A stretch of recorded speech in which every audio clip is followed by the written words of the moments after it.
2022 বিশ্বকাপের পর থেকেই নিজেদের হারিয়ে খুঁজছে 5 বারের বিশ্ব চ্যাম্পিয়ন ব্রাজিল। পুরনো ছন্দে ফিরতে কখনো দিনিস আবার কখনো দরিবালের শরণাপন্ন হয়েছে দলটি।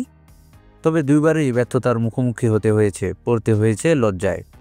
সবশেষে ইতালিয়ান কোচ কার্লো আনচেলোত্তির কাঁধে দায়িত্ব দিয়ে স্বস্তির নিঃশ্বাস ফেলতে পারছে সেলসাওরা। জুনে দায়িত্ব নিয়েই নতুন করে দলকে গড়েছেন আনচেলোত্তি, বানিয়েছেন অপ্রতিরোধ্য দুরন্ত এক ফুটবল দল। মোট 6টি ম্যাচে দায়িত্ব সামলে 5টিতে থেকেছে অপরাজিত। এর মধ্যে দক্ষিণ কোরিয়াকে তো উড়িয়ে দিয়েছিল 5 গোলের ব্যবধানে।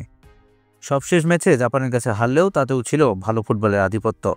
তাই তো কোটি ব্রাজিল ভক্ত আশায় বুক পাচ্ছে 26 সালে বিশ্বকাপ ঘরে তোলার। দারুণ ফর্মে থাকা ব্রাজিল আবারও মাঠে নামতে যাচ্ছে।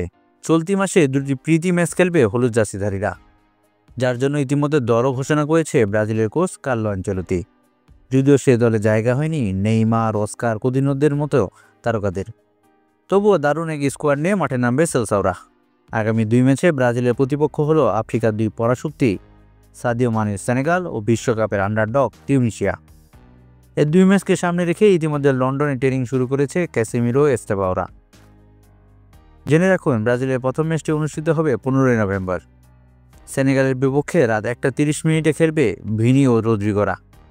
এরপরে 18 তারিখে একই সময়ে তিউনিসিয়ার বিপক্ষে জয়ের জন্য লড়বে দলটি।